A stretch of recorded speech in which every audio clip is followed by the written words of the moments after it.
Hello guys, welcome back to my channel Karishma family vlogs. कैसे हैं आप सभी? आई होप आप सब बहुत अच्छे होंगे, बढ़िया होंगे।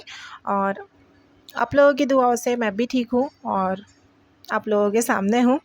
तो चलिए, इस समय सभी लोग अपने अपने घरों में बहुत बिज़ी है क्योंकि इस समय चल रहे हैं सभी के व्रत और बस एक दिन का गैप मिलता है और व्रत है। आज भी सभी का व्रत रहा होगा संतान सप्तमी का, तो सभी को संतान सप्तमी की बहुत सारी शुभकामनाएं और भगवान से यही कामनाएं हैं सभी माताओं बहनों की गोदी हमेशा हरी भरी रखें।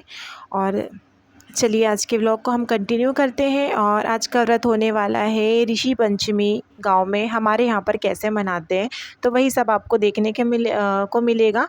और चलिए, यहाँ पर बातों बातों में मैं हो चुकी हूँ रेडी, क्योंकि जो सारे काम है वो हमारे कभी ख़त्म नहीं होते हैं। तो सभी कामों से फ्री होकर और मैं हो रही हूँ 2 बजे यहाँ पर तैयार। हमारे यहाँ 3 बजे पंडित जी आ जाएंगे, तो यहाँ तक रेडी हो रही हूँ। और गर्मी ना इतनी भयंकर वाली गर्मी हो रही है कि ना पूछो ही मत। इधर तैयार हो रहे हैं, उधर पसीना निकल रहा है।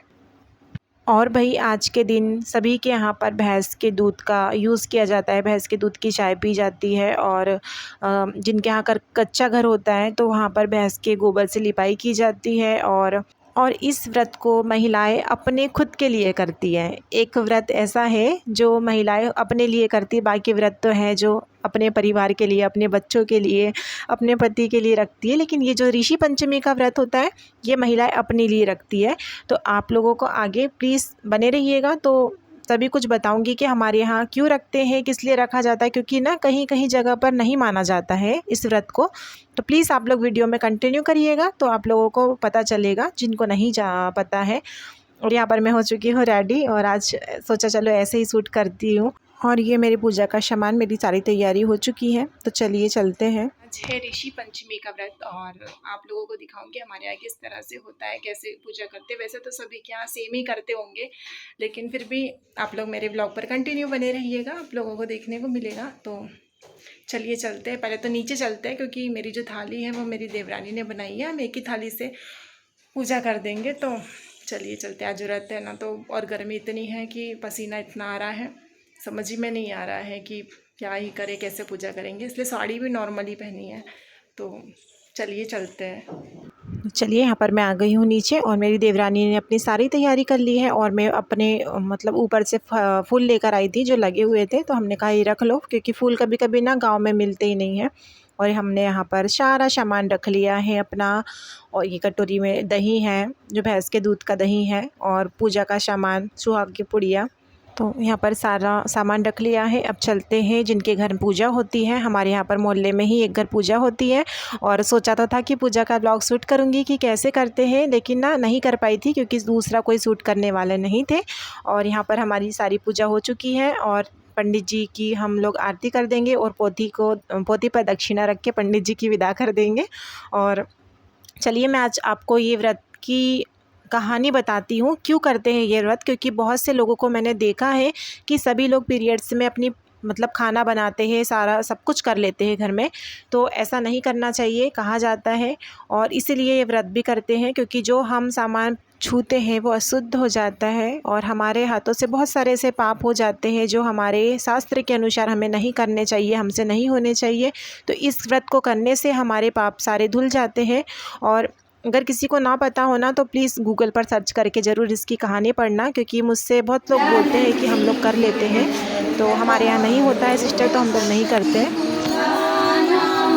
लक्ष्मी को लाना, सरस्वती को लाना, लक्ष्मी को लाना, गौरा मैया को संग में लाना, मेरे घर में पधारो, गौरा मैया को संग में लाना, मेरे घर में पधारो, घर में पधारो, गजानन जी मेरे घर में पधारो, घर में पधारो, गजानन जी मेरे घर में पधारो, गंगा को लाना, यमुना को लाना, गंगा को लाना। चलिए भाई, सारी पूजा होने के बाद में हम लोग फेरे ले लेंगे, मतलब जो परिक्रमा करना होता है ऋषि मुनियों की, तो वो कर लेंगे। उसके बाद में सभी लोग अपने अपने सुहाग भी ले लेंगे। सभी को सुहाग लेना होता है ना, हर पूजा में हम सुहाग लेते हैं, वही सुहाग लिया सबने। और यहाँ पर हम सारा सामान भी अलग कर लेंगे, मतलब जो प्रसाद था उनको कट कर लेंगे, सभी में बांट देंगे। और यहाँ पर जो सभी लोग हम सुहाग का सामान चढ़ाते हैं ना,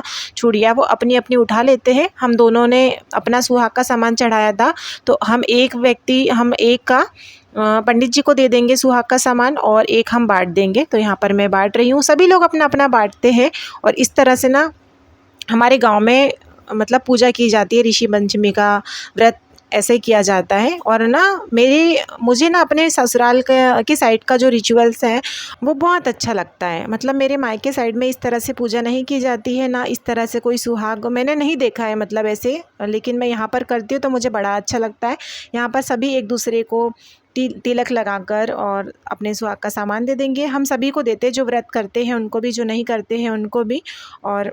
और आप लोग प्लीज़ कमेंट करके ज़रूर बताइएगा कि आप लोगों के यहाँ पर कैसे मनाते हैं, कैसे पूजा होती है, कैसे क्या करते हैं। प्लीज़ सभी लोग कमेंट करके ज़रूर बताइएगा, तो मुझे बड़ा अच्छा लगेगा। और जो भी मुझसे गलती भी होती है तो प्लीज़ आप लोग बताइएगा कि दीदी आपने ऐसा किया है, तो मुझे अपनी गलती को सुधारने का मौका मिलेगा और मैं कुछ अच्छा कर सकूँगी। और यहाँ पर ये मेरी सासू माँ बैठी है, मैं उनको भी तिलक लगाकर और अपना जो सामान है वो दे दूँगी। तो चलिए, कुछ इस तरह से होती है। और सभी लोग प्लीज़ यहाँ तक आ ही गए हो वीडियो में, तो प्लीज़ लाइक कमेंट शेयर करना बिल्कुल भी ना भूलिएगा। और ज़रूर बताइएगा आप लोग कमेंट करके कि आप लोगों के यहाँ पर इन सब बातों को मानते हैं या नहीं, आपके यहाँ पर क्या रूल्स हैं पीरियड्स के। तो प्लीज़ ज़रूर बताइएगा। ये बात तो नॉर्मली है, नेचुरली है, सबके यहाँ पर होता है, लेकिन सबके यहाँ के ना अलग अलग नियम होते हैं। तो चलिए, यहाँ पर सारी मतलब सब कुछ हो गया है, प्रसाद अब ले लिया है सबने, और अब जाने की तैयारी करते हैं। सभी लोग अपना अपना सामान समेट रहे थे। उसके बाद हम आ जाते हैं घर को, क्योंकि ना पंडित जी लेट आए थे, तो हम वैसे ही 5:30 बज गए थे। और उसके बाद मुझे एक जगह जाना भी था, और फिर मैंने यहाँ पर रख दिया है आलू उबलने के लिए, क्योंकि आज है मेरा व्रत। और शाम को मैं बनाऊँगी साबूदाने की खिचड़ी। थोड़ा सा फ्रेश फील हो रहा है। तक ना न्यू कपड़े पहनो या फिर मेकअप करो तो भारी भारी लगता है बहुत। अब बहुत अच्छा फील हो रहा है।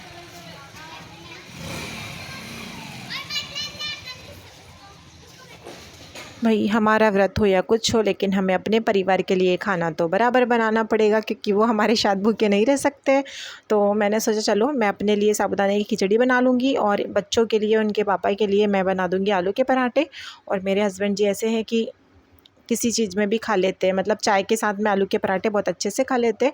और यहाँ पर मेरी बन चुकी है आज साबूदाने की खिचड़ी, और मैंने ना आज बीजों को दरदरा पीस कर नहीं डाला है। सोचा चलो आज ना ऐसे ही खड़े वाले बीजे से खिचड़ी बनाती हूँ, तो यकीन ना सच में बहुत अच्छी बनी थी। कभी कभी ना हमें कुछ अलग टेस्ट भी करना चाहिए, तो अच्छा लगता है।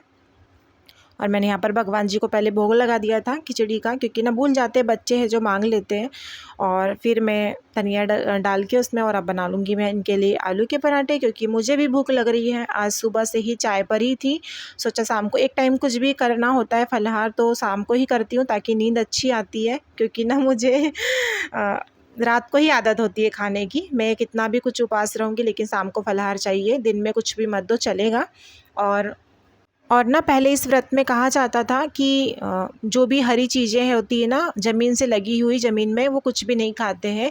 जैसे कि मिर्ची नहीं खाते थे हरी, और धनिया, आलू, बीजे कुछ नहीं खाते थे, क्योंकि वो बोलते हैं कि जिसमें बैल से हल चलाकर खेती करते थे ना पहले, तो उस जगह का कुछ भी अनाज हम नहीं खाते हैं। तो इसमें ना पहले हम लोग साबूदाने की मीठी खीर खाते हैं, हमारे यहाँ कुछ लोग अभी भी खाते हैं, और पसाई धान के चावल जिसको बोलते हैं वो खाते हैं। लेकिन मुझे नहीं आता है बनाना, ना मैंने देखे भी नहीं है, तो मैं नहीं खाती हूँ। मैं अब ना स्टार्टिंग में मैंने 2-3 बार ऐसे मतलब साबूदाने की खीर बनाकर खाई। लेकिन ना क्या होता है कि हम तीज का व्रत करते हैं और नमक उसमें भी नहीं खाते, तो फिर ना बीपी लो हो जाता है मेरा। तो मैं तब से ना खिचड़ी बनाकर खाने लगी। और आजकल वैसे भी ये है कि ट्रैक्टर आ गई है, तो सभी लोग ट्रैक्टर से ही अपनी खेती करते हैं, तो बैल बक्खर तो किसी के घर भी नहीं मिलेंगे अब। इस वजह से हम लोग खा लेते हैं, क्योंकि ना इस कहानी में जो है वो बैल और कुत्ते की ही कहानी है, यही बोलूँगी। प्लीज़ आप लोग ज़रूर पढ़िएगा गूगल से। और यहाँ पर मेरा साबूदाना भी आ गया है और मैंने हस्बैंड जी को भी उनका खाना दे दिया है।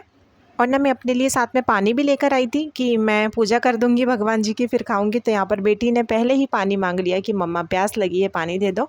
फिर भी चलो, बच्चे तो भगवान का रूप होते हैं, कोई बात नहीं, इनने खाए या भगवान ने खाए, बात वही है। और यहाँ पर मैं उससे भी खिलाऊँगी, क्योंकि ना बच्चों का ऐसा होता है कि अगर हम खाते हैं, खिला दो तो साथ में अच्छे से पेट भर जाता है।